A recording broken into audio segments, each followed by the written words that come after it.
only on Bloomberg Quint.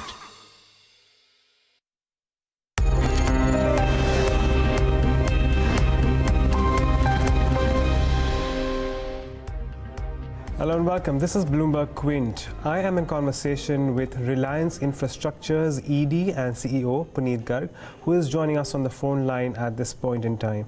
Mr. Garg, good afternoon and thanks so much for taking the time out. Let me start off with the question on auditors who have raised various concerns on the subsidiaries and associate companies. We want your view, and we also want your view on the several guarantees which are worth what they are worth in the short term, say around the time span of around 3 to 6 months, and what are the risk of devolvement of some of these securities. That is what we wanted to know. Good afternoon, Agam. As far as your question is concerned, let's understand that the current environment in country has changed auditors per se. EY has been recently banned by RBI, PwC can't take the new audit for last 1 year, and KPMG and Deloitte has been named by SFIO and charge sheeted. So I think the auditors are working under these circumstances. But nevertheless, let me answer your question. So there is an overhang of the environment. Whatever they do, they are kind of coming with more disclaimers and protecting them. And I'm not saying everything over the right is wrong, but that is something which in the background you need to understand and be ready with it. But coming back, I think Reliance Infra, when you look at it, it has only one operating business, which is EPC. Which is, the order book of 28,000 crore, of course, but rest all is consolidated in Reliance Infra. So when you look at the road businesses where the delay happens and the payments are due, and if there is a concern shown in terms of the debt repayment over there, it automatically comes in the, the parent company as the notes to the accounts, and auditors reflect on that. There is nothing wrong. When you look at Reliance Power, the result was declared on 8th of June. That had going concern over there. And if it is reflected into the accounts of or the notes of Reliance Infra, that is but natural. So I think when I look at a consolidated accounts and those concerns, or whether for standalone because of the current issues, I am not overly concerned because each of my business is doing very well. When I look at my BSES business, which is the power distribution in Delhi, it's a EBITDA positive business.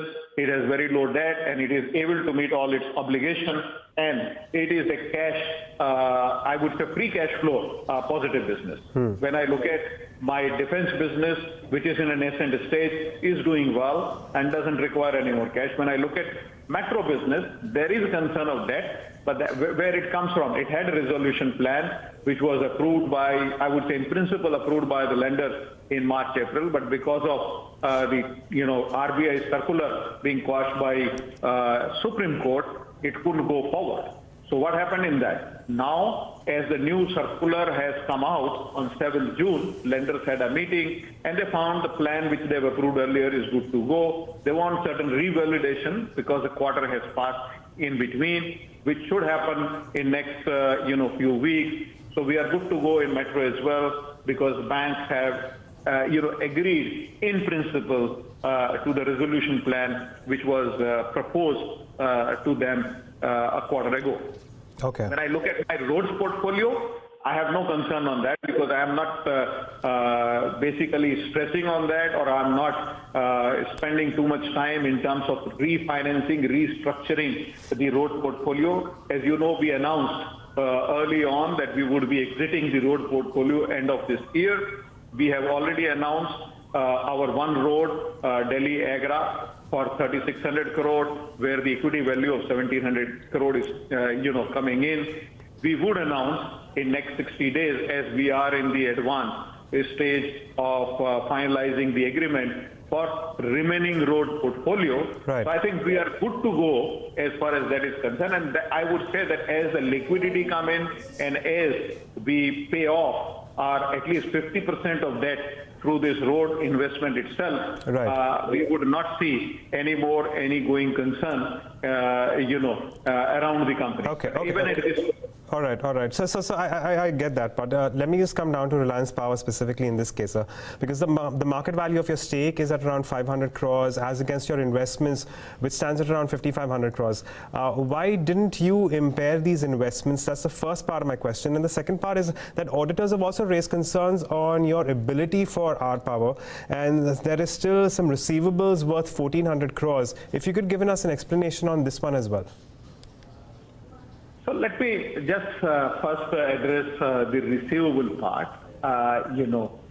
You all know what has happened to the gas-based power plants in India, and Samalkot was one of those power plants where Reliance Infra had provided the equipment and was to receive the money. But the good news is that out of 3 units, 1 unit has been already contracted for Bangladesh, where it is going, and the money would flow in from there to us.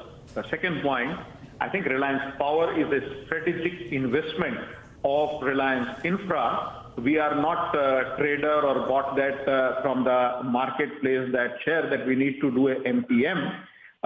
We have a control of the company, and we run the company, and the fair value of that investment, which is done as a Reliance Power, is much higher than what we have in our book. So there isn't any need of, anything to do on the mark-to-market basis. Plus, accounting standard 28 very clearly say the practice under the Ind AS, what is followed from day one, must be continued unless and until there is a concern expressed, due to deterioration of the market, not for the trading purpose, on the investment side. And I think that test is always performed on quarterly and yearly basis.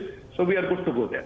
All right. So then when it comes to your FY19 balance sheet, your current liabilities stand at around 16,000 odd crores, a little over that. And this is, of course, much higher than your current assets. So my question is, are you confident that you will be able to meet your debt obligations in the near term as well as in terms of repayment? Yeah, there's no doubt, absolutely, and I think it's a very good question you are asking. I'm sure you're aware that, when you look at our balance sheet, that we have regulatory assets under approval of, though the balance sheet may show 16 to 18,000, but in actual terms, over 22,000 crores. We have arbitral award, which is over 8,000 crore awaiting that. So when I add that, there is absolutely no concern. That's number one. Number two, I am really looking at that even if 25%, and I'm saying that absolutely conservative way, when I look at it, 25% of that I am able to get this year, which is 7,500 crore, there won't be any debt left in the book. Rather, I would be sitting on a cash pile. And I think that's the happy state which we want to achieve at Reliance Infra. Okay.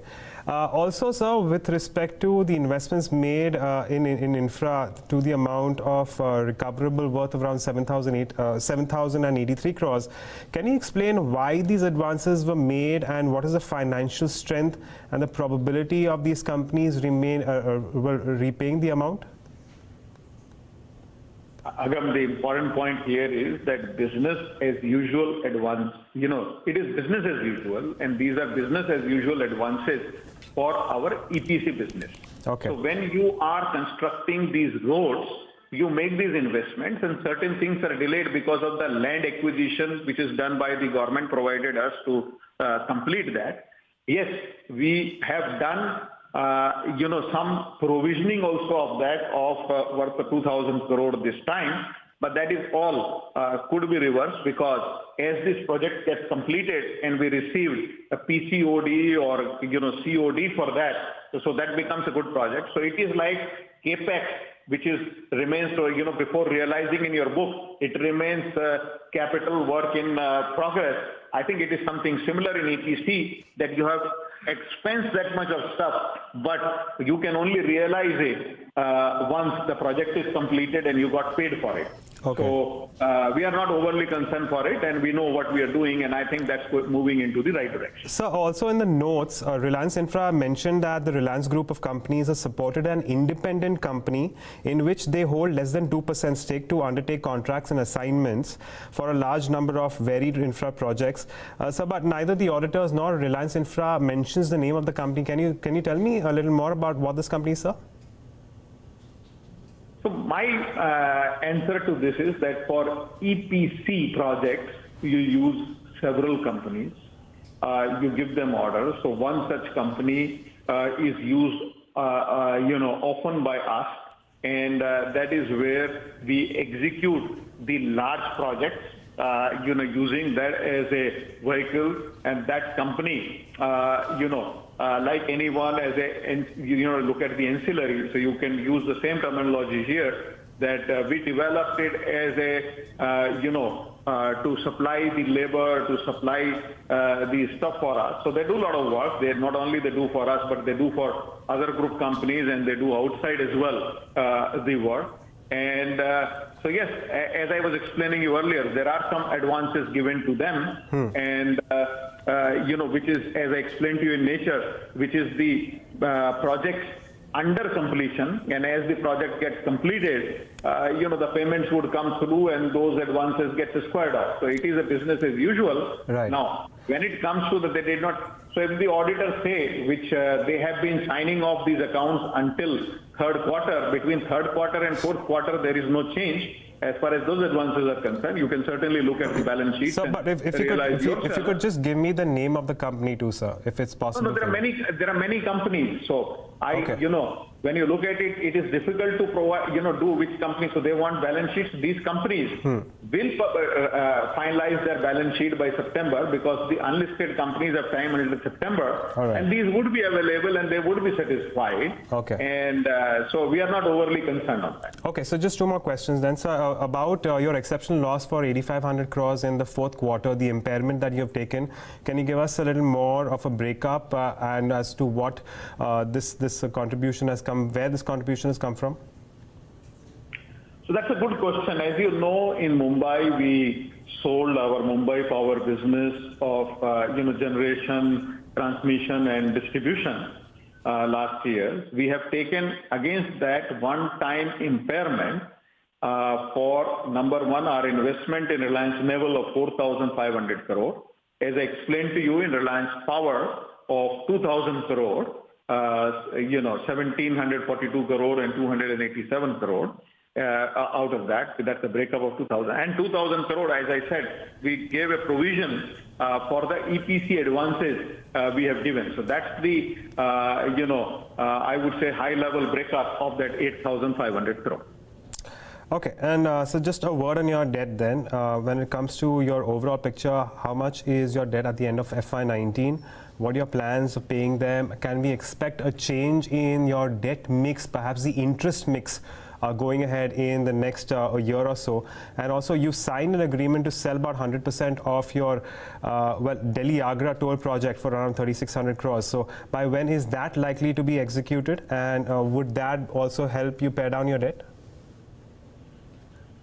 Thank you, Agam. Good question. And let me start with the last question first and then go into the reverse order. As far as Delhi-Agra road is concerned, it was a 3,600 crore deal, which is likely to consummate within next 60 to 70 days. We are going through the condition precedents, to certify that for closure, number one. Number two, yes, Delhi-Agra road would bring down our debt by 2,000 crore or so. Number three, as we exit the road portfolios, within this fiscal year, that would bring down our debt by roughly 8,000 odd crores. At end of 2018 March, our debt position was somewhere around 31,000 crore. At end of 2019 March, our consolidated debt is in 16,000 crore range. When I look at a standalone infra, it was at 19,000 crore end of 2018. At end of 2019 March, it is at around less than 6,000 crore. As I said earlier, through the road monetization plan, I believe we would, reduce our debt to a significant lower level. My interest cost has come down from 1,500 crore to less than 600 crore, and hopefully with the regulatory assets, which are under approval as well as arbitration realization put together, I should pay off with that realization all of my debt, and I should be sitting on cash, and I should say I would be on a zero debt and in position to enjoy and have the knocks of the bankers that take the debt. Okay, and But so I do not require any more debt in Reliance Infra. okay, all right, so fair enough. And just finally, very quickly, sir, a word on your Reliance Naval debt resolution, orders in hand, orders you can expect. Well, the 7th June circular has just come in. The meetings of all such companies have started. So we are meeting with the lenders. Our resolution plan is in place. We believe that within the stipulated time of 210 days, which should get over on 5th or 6th of January 2020, we should, much before that, we should have a happy resolution for everyone. You must remember that as the private shipyard, there are only two companies in this, L&T and Reliance. Bharti and ABG, both companies have gone through the liquidation, rest are with the government. So I think it is in the interest of the nation and the security of the country that these shipyards should be resolved and should be running because it is the future of country. Okay, Mr. Garg, we'll leave it at that. Thank you so much for taking the time out and speaking to us about a whole host of issues and also taking us through some of the developments with respect to Reliance Infra. We wish you the best for the future. Thank you, Agam.